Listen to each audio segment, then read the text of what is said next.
Hi everybody, Justin McElroy, editor-at-large for Polygon.com here. I'm wearing a button-down shirt, and that means it's time to talk about video games here at E3, the Electronic Triple. I'm joined by my co-host and brother, Griffin McElroy. Griffin, how are you? I'm doing well. Let's talk to the people, though, because we can talk I'm just time. being pleasant.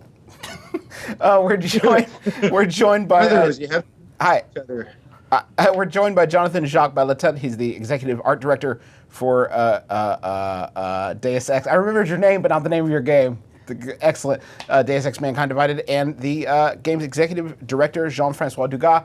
Gentlemen, welcome. Hey, Thank you very much. Nice to be here. I take by your light laughing that we only mispronounced a little bit of your names, so we appreciate that. Actually, to be honest, you guys pretty much nailed them. Woo! Yeah. And the hardest one is JF's name, and that was... You didn't even attempt it. You just shortened to JF. I didn't know that was an option up front. It's an option. Call him JF, and people call me John. Yeah, so you can keep on doing that. Okay, we'll remember that for the outro.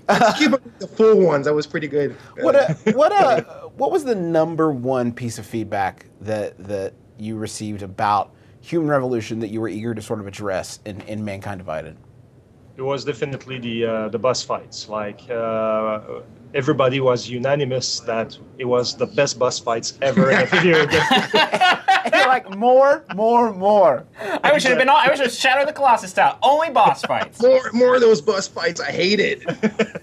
And so when we finished Human Revolution, we managed to gather a lot of feedback on the game for like every aspects of the game, and I would say that 80% of the criticisms that we received were all about the boss fights. So you can guess that in the next game it might be slightly different.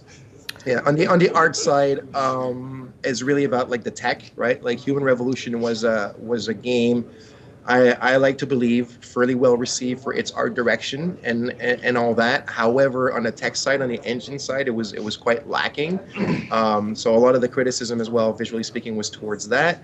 And this time around with our new proprietary Dawn engine, we've really upped the tech side of the visuals, and it really shows. And now we're getting good feedback about that. Yeah, we heard a lot of really great remarks about the gameplay reveal that you all did during the PC Gaming Showcase about how great the engine looked. I did want to ask about the boss fights because from a game design perspective, I'm interested to hear your thoughts on this. In modern gaming, do you even still need a boss fight? Like, that seems like a pretty archaic idea at this point of it being the mandatory climax of a game. Is that something that we still need?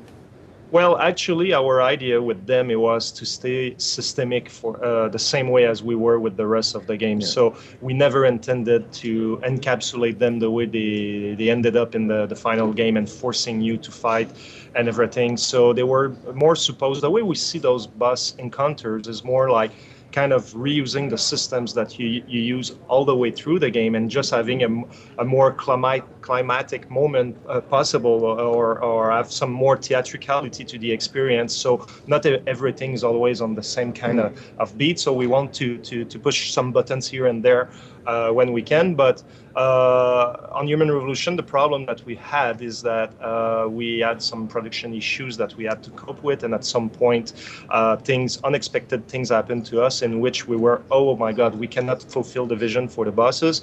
The story is locked, everything is locked, and we cannot afford to change anything anymore. So what we did, we said, you know what, we know that we're inconsistent. It's not that we're stupid. We're fully aware that it doesn't match the rest. Maybe we're stupid a bit, but we knew that it was not matching the tone and the pace of the rest of the game in terms of the possibilities.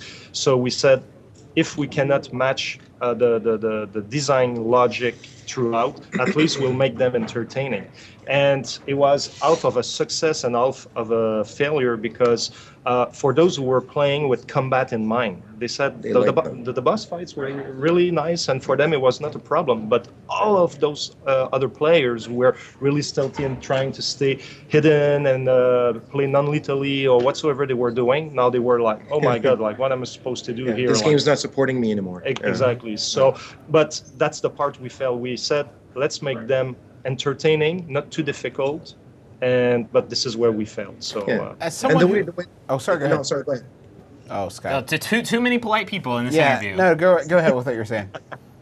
Well, I was about to say, because what you said at the beginning, like boss fights in today's landscape of video games, is it still like a good thing or a cool thing or whatever? But the way that we're trying to treat them now, based on the mistakes we did in HR and Human Revolution, and also now we're just treating them, like Jeff said, systemically, and they're just like other people, right? They're just cooler, badder other people that you can just almost not deal with if you wanted to. It's like if you meet like a mafia boss in real life, right? You can choose to kick his ass, which would be a bad idea, or just go on the other side of the sidewalk, right? And I'm sure that's kind of what we're doing. And I'm sure, like, if we wouldn't use the term boss fight, we would just have you encounter someone in the game that has a name that you see often.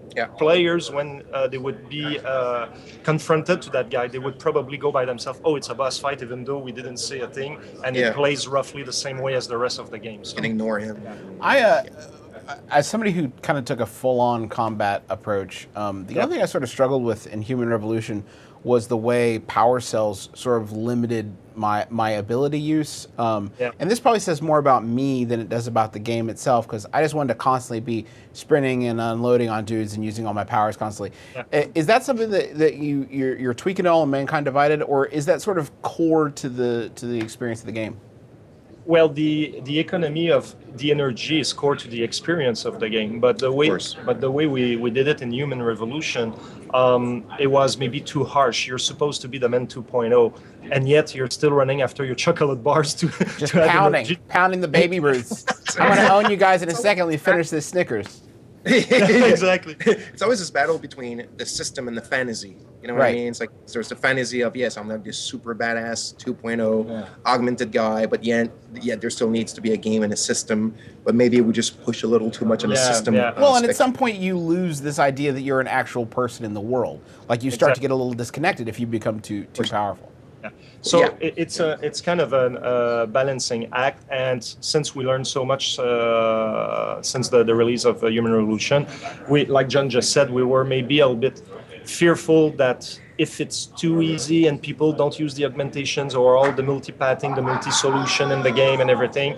So we know that we had still some breathing room to make it a little bit more forgiving without compromising the core of the experience. So Human Revolution was a really, narratively speaking, a really dense game. There's a really lot going on in the plot of that game. How much are you all hoping that and expecting players to remember as they head into Mankind Divided? Well, the way we approach Mankind Divided is that we approach it from a stand-alone perspective. We're trying to build the context of the world right at the beginning of the game, put you in the fantasy of the new Adam Jensen, like if you didn't play the game before. And when so you can jump right in and still have a good experience. Yes, and when we refer to old events, we try to do it in such a way that you don't feel, oh my God, I've missed out. Exactly. What is this? I need to play the other game and whatnot. So it was really important to us to make it as accessible as possible. But on top of that, my friend John here worked on a 12 minutes video that retells the entire story of Human Revolution. And when you'll start Mankind Divided, if you're into, I want to know everything, you'll have the choice to have the recap of the last game before starting Mankind Divided. It's a nice 12-minute long, obviously, movie, right, with visuals, recapping everything. So even me, like Jeff said, when I did that movie, there's tons of stuff I didn't remember, right? It's just such a dance game. We did it, already 5 years ago? More or less, so it's necessary to have what Jeff is saying, that people can jump right in, and at the same time to be able to recap, either for the people that even never played and just don't want to know, or the people that need to have their memory refreshed. So we're trying to build it like if you're an old player, that you will feel right at home, you will recognize some of the things, and if you're totally new, then you just discover a cool new universe that you want to jump in. I'm going to ask the question on everybody's mind. During that trailer, we saw Adam retract his sunglasses, which only happened once in Human Revolution. So I need an answer from you as to what those sunglasses are for. The man has cybernetic eyes. Are they shielding from the sun? Do they have superpowers? Do they just look cool? Is he just a broody guy? I need an answer on sunglasses. All of those answers. Whoa! It's a branching narrative. it's his passport into the world of cyberpunk. That's what it is. Well, it started like that. Actually. It started like that. It started like that. It was one of the cyberpunk tropes that we wanted to deliberately, like the cliche that we wanted to embrace and everything. But as we were developing Human Revolution, the psychology of the character became linked to those glasses, in the sense that at the beginning of the game, if you remember, like when he's 100% human, he has no glasses, he has nothing. Yeah, his eyes are not augmented, and he I guess in this world, he could buy glasses that give him, an augmented reality vision, and he didn't buy them, right? Yeah, he ends up buying them once his eyes are augmented. So and when you continue in the game now being augmented, he always keep them close because it's kind of like a psychological thing. Almost. Yeah, to protect him from the world. Like now he's not trusting anymore, and towards the end of the game, at one point he retracts them. And is when he meets his ex-girlfriend, because now he's kind of in a familiar, like a super personal context. And when he realized that she's kind of not totally double-crossed him, but like... Let's go with his defenses. Almost, exactly. Right? And he says, all right, and he shuts it up, he shuts the shades for the rest of the game, and he never opens them again. And also, in Mankind Divided, right? The reason why we're opening them maybe more often now, so that Adam kind of takes matters into his own hands. Is a lot more. He's embracing what he has become. He's embracing what he has become. Like, Human Revolution was, I never asked for this. This time around, he's like, totally asked for this, right? I'm taking the fight to the Illuminati. So he's probably more comfortable with who he's become, what he represents. But he still only opens them when it's in threatening situation. Yeah. Congratulations, gentlemen, on the best answer to a stupid question in this E3 so far that we've had. So I really appreciate that. That was a very thoughtful answer to my very dumb query. But that's the thing. We're all serious developers. We're all about details, and sometimes we do something at first because we think it can be cool, or we want to respect a trope of a certain genre, or whatever the reason is. But we always try to. We don't want to do it just for the sake of it. We're trying to understand. Okay, we want to do it, and what is the best way to do it, and how can we bring it back into the storytelling of the world, or the character arcs, or it really shows that we think everything out, because people ask stupid questions, and we're like, oh yeah, and we have this book that says everything about the stupid questions. So yeah. So the question was not stupid. Yeah. So the plot of the game, based on the trailers that you guys have revealed and what little we've heard about, is focused on this mechanical apartheid, which is a term that they used during the Square Enix press conference, and we've seen it a couple of other times. And obviously the persecution of marginalized people is a real thing that is happening in the world, and sci-fi has a pretty rich history in commenting on real world issues like that. How do you remain sensitive to that, and do you guys have any kind of moral that you're trying to impart with Mankind Divided? Well, the way we look at it is that we're a work of fiction, but we're inspired by the real world. Like in the Human Revolution, for example, is that what does it mean to be human? It can go as much in the religious, the spiritual world, the scientific world, and all those things don't necessarily all blend together naturally. A lot of people disagree on those things and everything. And for us, what is important, it's not about telling people what's right or what's wrong. It's trying to bring forward some real issues that even unfortunately today in 2015 we're still having to talk about, we still have to debate about. It's sad, but this is the world and everything. But us, it's we look at the real world and what's coming, like the issues of today, but the issues of tomorrow, and trying to bring them into a work of fiction in which we're trying to stay neutral as much as possible. We're not there to tell you this is right, this is wrong. Like, I'm not smart enough to tell people what to think. Like, it's so personal, but we want to make you live an experience, an entertaining experience in which that there's enough depth for you to think about some of those subjects. And we want the players to make their own mind about those things. And if you just like go for a cool game, then be it. But, there's so many kind of hypocritical kind of intersecting dialogues in our industry. I mean, it's all like, is it it's a form of art? Like, people don't think it's, like the people outside don't think it's art, and it's just stupid games. And then we're fighting against those people. And then when we're dealing with like serious subjects, suddenly we're treated as little kids that are just doing video games again. I mean, this whole thing is completely ridiculous. I mean, seriously, we're treated. Deus Ex is about the human nature. It's about the human condition, through its own, motifs, which is transhumanism, a lot of the way that we're treating it since we're into the franchise. I mean, humans will be bad towards each other forever as long as I'm concerned. Segregating people that one caste thinks are wrong or dangerous or are inferior is a thing that will always sadly happen. And it's obviously, we're not condoning it. We're just using, it's an analogy. What we do. It's an analogy. We're using how sucky humanity is and showing it how it could happen in a future that deals with the technologies we're dealing. I mean, come on, man. I think it's really interesting, and I'd like to hear your guys' thoughts on this, because it seems like video games are sort of uniquely positioned. They're what? Sorry?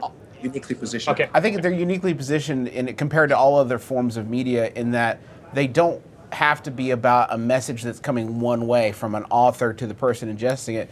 Video games have a unique opportunity to sort of put the person playing in a position where they're forced to sort of find their own answers to these questions. Exactly. And I think our franchise is a great one for that. And that what you just described, it's actually how we see that. That's how we put it. And some people, they were, even on Human Revolution, they were asking me, like, are you pro-transhumanist or that? And I said, it's a side of the point. Like, it's not about what I think. It's about the subject is so powerful and it brings so much questions on the table. And I want to know what you think. And when you go through the experience, what you get out of it. I mean, it would like saying, like, when Jules Verne's, wrote, in the 1900s, in the 1800s, in the 19th century, when he invented the idea of the submarine, right? And it's like, did you ever thought that they would make, they would use that for war? You know what I mean? Like, when he thought about it, he just thought about this cool thing, because it was science fiction. Jules Verne was science fiction in the 19th century, and he just predicted in the future. You see the analogy, it's a bit weird what I'm saying, but you see the analogy that I'm trying to make. He thought about submarines, and they ended up becoming, engines of war. I mean, and he could have been called off for that as well, right? I mean, but it's whatever, stupid analogy, but it's just I thought it worked fine.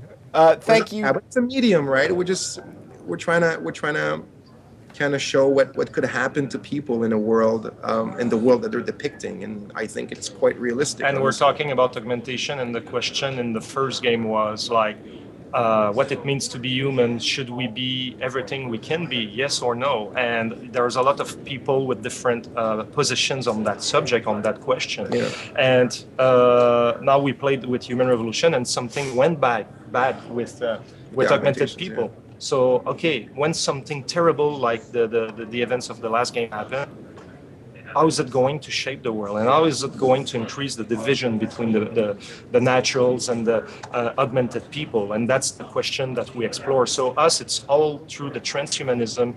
It's at the center of our games and the themes that we're exploring, and we're using some other analogies of the real world to make the point on that. But it's not about these other things. Awesome. Listen, Jean-Francois Dugas, Jonathan, Jacques-Belletete, thank you so much for joining us on the show. We appreciate it. This was great. Thank you, guys. Thank you. And thank you to you at home for watching.